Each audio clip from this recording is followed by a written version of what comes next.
Assalamualaikum warahmatullahi wabarakatuh. Jumpa kembali dengan saya Rudi di channel baru saya ini. Seperti biasa pada kesempatan kali ini saya berada di sini akan membawakan sebuah kisah misteri yang tentunya semoga dapat bisa menghibur kalian semua. Dan sebelumnya saya mau minta tolong nih, tolong bantu share dan subscribe channel baru saya ini ya.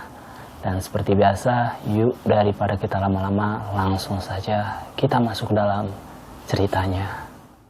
Aku yang baru saja menginjakan kaki di asrama penampungan TKW di Cilacap dibuat terkejut manakala teman sekamarku yang sebut saja namanya Dijah, tiba-tiba Dijah menjerit dan matanya terbelalak putih semua.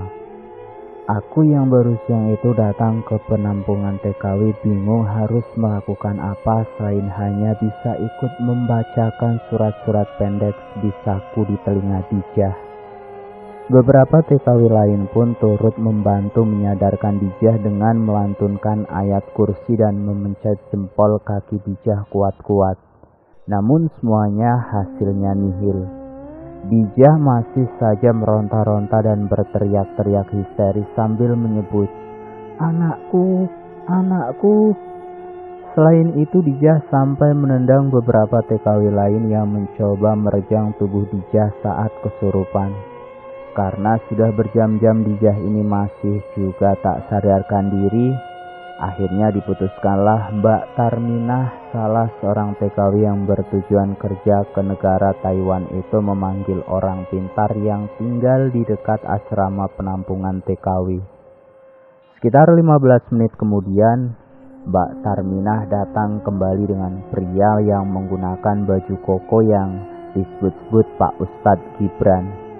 Pak Ustadz kemudian mencoba membacakan doa dan menempelkan jari telunjuknya di kening Dijah. Tapi yang ada keadaan Dijah malah makin menjadi-jadi. Kekuatan Dijah seolah tak habis-habis meronta-ronta dan melawan Pak Ustadz Gibran. Bahkan Dijah sampai berani menantangi Pak Ustadz Gibran untuk mengusirnya. Segala upaya sudah dilakukan Pak Ustadz Gibran untuk menyadarkan Dijah selama hampir 1 jam lamanya. Tapi masih juga tak membuahkan hasil. Karena malam yang sudah semakin larut dan semua orang yang mencoba menyadarkan Dijah sudah pada ikut kelelahan, termasuk Pak Ustadz Gibran sendiri, dengan terpaksa Pak Ustadz pun berpamitan pulang untuk undur diri. "Maaf, sepertinya setan yang menempel di tubuh Dijah terlalu kuat. Saya sudah menyerah dan kelelahan.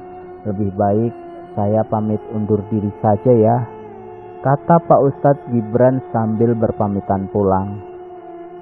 Dalam keadaan Dijah yang masih meronta-ronta dan berteriak-teriak seperti orang gila, untuk sementara tubuh Dijah mau tak mau harus diikat oleh tali rafiah agar Dijah tidak kabur ke jalan ataupun menyakiti para TKW lainnya.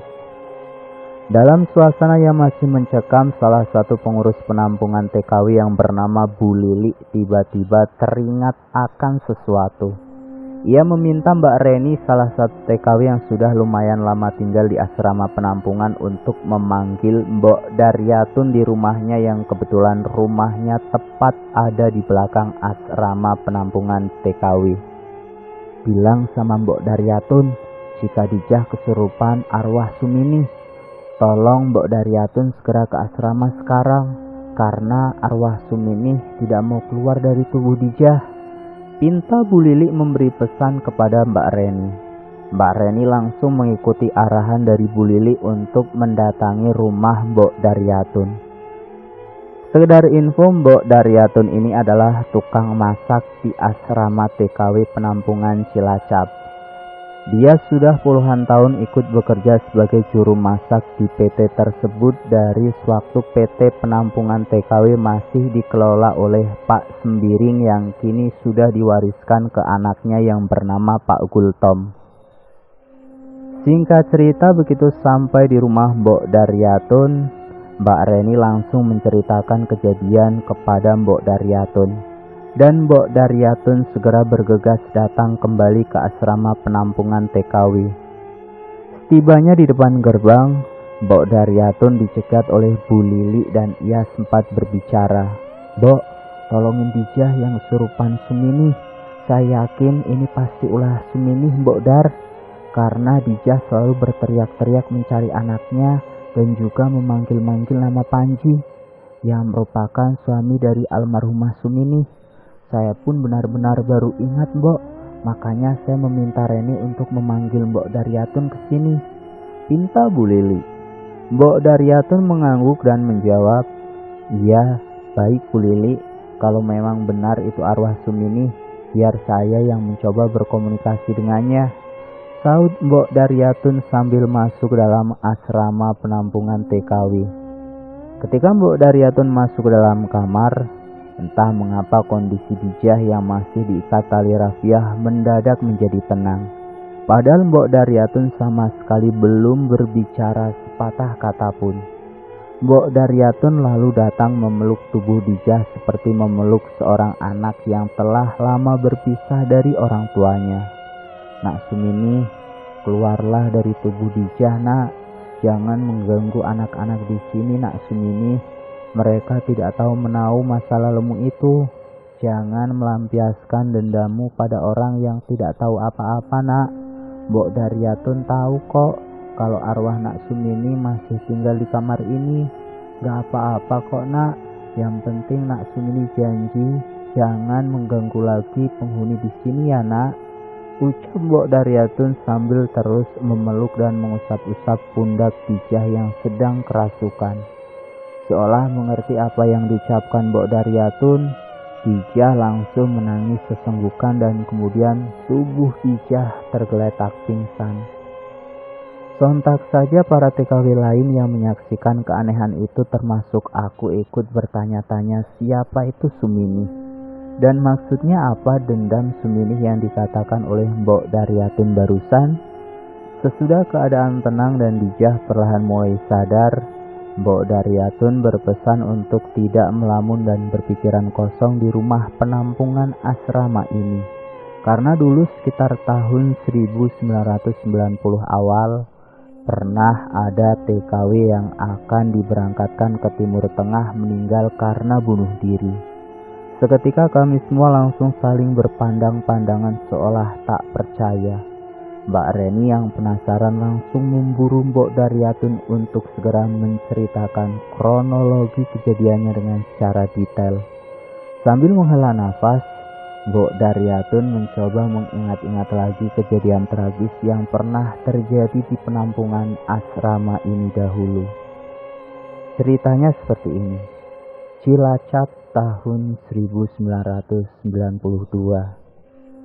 Kala itu asrama penampungan TKW yang hanya bertujuan ke negara Saudi Arabia ini kedatangan seorang gadis cantik berambut ikal sebahu yang bernama Sumini.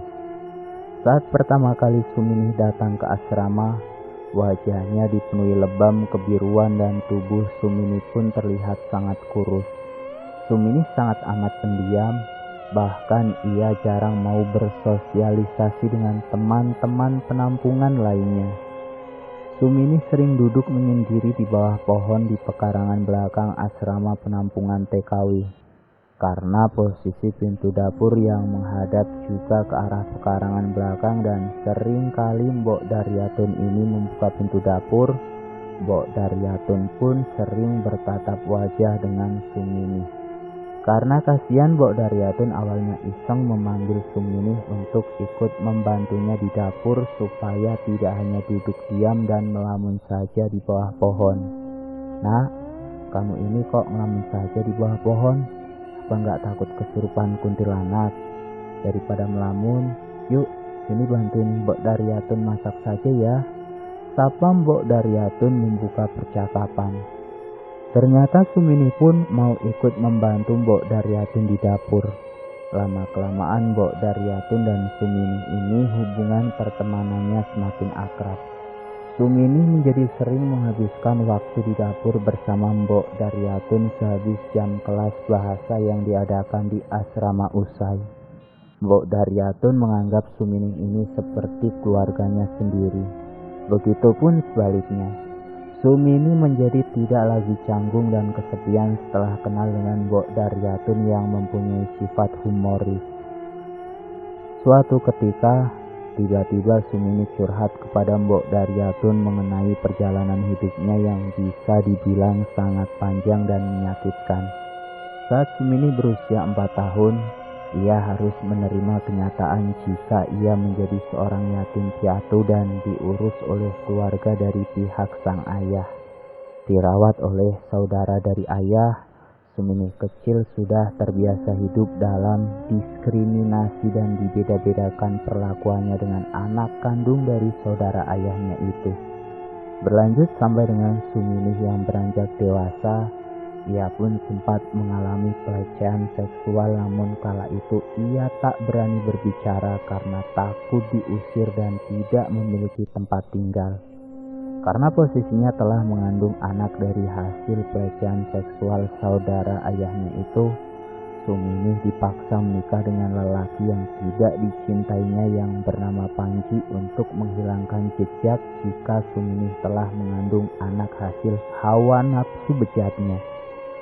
Karena posisinya telah mengandung anak dari hasil pelecehan seksual saudara ayahnya itu, Sumini dipaksa menikah dengan lelaki yang tidak dicintainya yang bernama Panji untuk menghilangkan jejak jika Sumini telah mengandung anak hasil hawa nafsu bejatnya. Tak hanya sampai di situ saja penderitaan dan kesakitan Sumini. Sang suami Panji adalah orang yang sangat pemalas dan gemar bermabuk-mabukan. Tak jarang Sumini menerima siksaan demi siksaan yang dilakukan oleh Panji.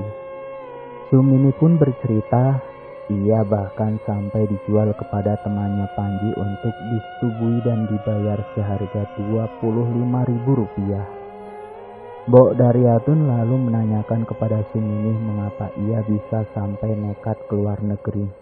Dan kemudian Sumini kembali menjelaskan itu semua ada hubungannya dengan suaminya. Sang suami Panji tidak sengaja bertemu dengan Pak Kuncoro, agen penyalur TKW yang ingin diberangkatkan ke Timur Tengah. Tanpa berlama-lama Panji langsung meminta istrinya Sumini untuk merantau saja.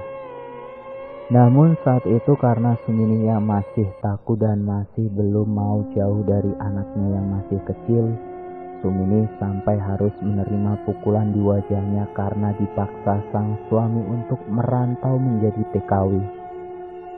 Sumini sempat bertanya hal yang lirih kepada Mbok Daryatun perihal keadilan dan kebahagiaan di dunia ini. "Mbok Dar, kenapa ya selama hidup kok aku ini gak pernah merasakan kebahagiaan? Kadang aku iri Mbok dengan kebahagiaan orang lain. Sampai kadang saya bertanya-tanya, apa Allah itu ada dan benar maha adil?" Tanya Sumini dengan lirih. "Ada kok nak, Allah itu maha adil Sumini.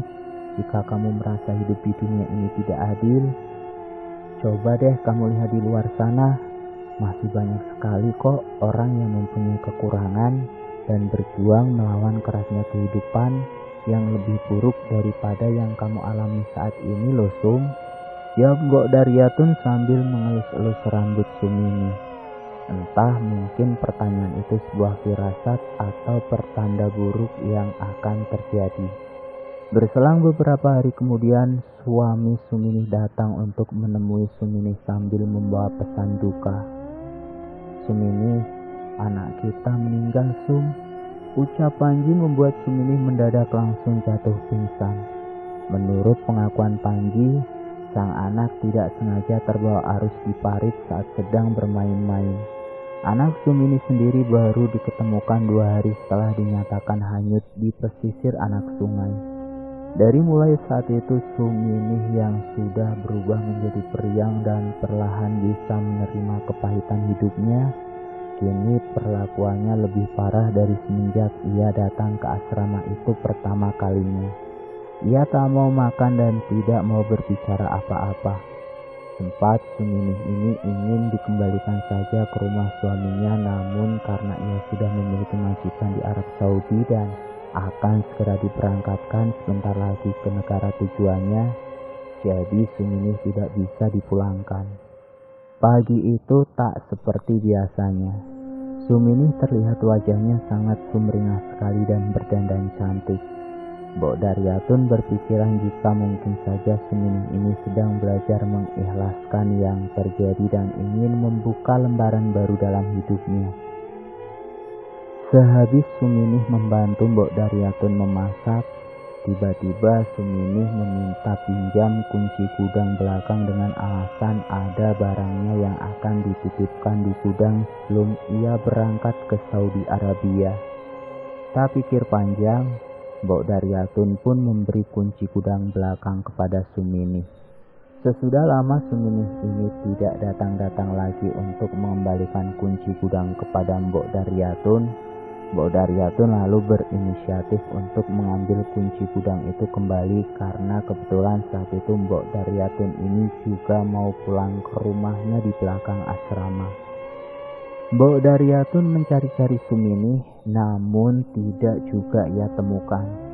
Sampai pada akhirnya saat Mbok Daryatun mau mengecek ke bagian gudang belakang, ia dibuat terbelalak manakala sudah ada Suminih yang tergantung dengan lidah yang menjulur keluar dan matanya yang masih mendelik. Sontak saja kejadian itu membuat geger seluruh penghuni asrama penampungan TKW. Ungkap cerita Mbok Daryatun. Aku lalu mencecar Mbok Daryatun apakah kemudian selepas meninggalnya Suminih lantas asrama TKW ini menjadi angker dan banyak para TKW yang kesurupan? Mendengar pertanyaanku, Mbok Daryatun seketika hening. Ia mengingat lagi jika sesudah kematian Suminih memang ada banyak sekali gangguan aneh yang ada pada asrama TKW, tepatnya di kamar bekas Suminih tempati. Kejadiannya pun sama persis seperti yang dialami oleh Dijah. Tak henti-hentinya meronta dan berteriak-teriak sambil memanggil anaknya saat ada yang kesurupan. Selain itu, arwah Suminih seringkali menampakkan diri sedang duduk di bagian atas ranjang susun asrama dengan tulang leher yang patah. Suminih pun sering mengganggu para penghuni lain dengan suara-suara tawa cekikikan lalu kemudian menjadi tangis tersayat-sayat. Yang lebih parahnya lagi, barang-barang para calon TKW yang berada di kamar bekas Suminih tinggal ini selalu berpindah-pindah tempat. Beberapa kali dipanggilkan orang pintar untuk membersihkan kamar bekas Suminih dari hawa-hawa angker dan aura negatif.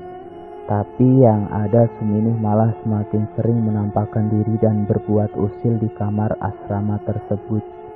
Sempat suatu waktu kamar itu sengaja tidak ditempati untuk meminimalisir gangguan demi gangguan.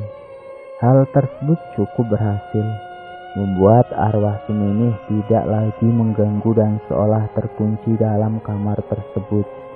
Namun seiring berjalannya waktu, kamar itu kembali dipergunakan kembali sebagai ruang kelas bahasa Inggris bagi TKW yang akan diberangkatkan ke Singapura. Sekedar info, jadi PT Penampungan Asrama TKW ini pada tahun 2000-an itu sudah membuka penerbangan juga ke negara Singapura, Malaysia, Brunei, Hong Kong, dan Taiwan. Jika sebelumnya hanya terdapat satu penerbangan saja yaitu menuju Saudi Arabia. Singkat cerita, selama bertahun-tahun kamar bekas Suminih dahulu yang berubah fungsi menjadi kelas bahasa sudah tidak pernah ada lagi gangguan sama sekali.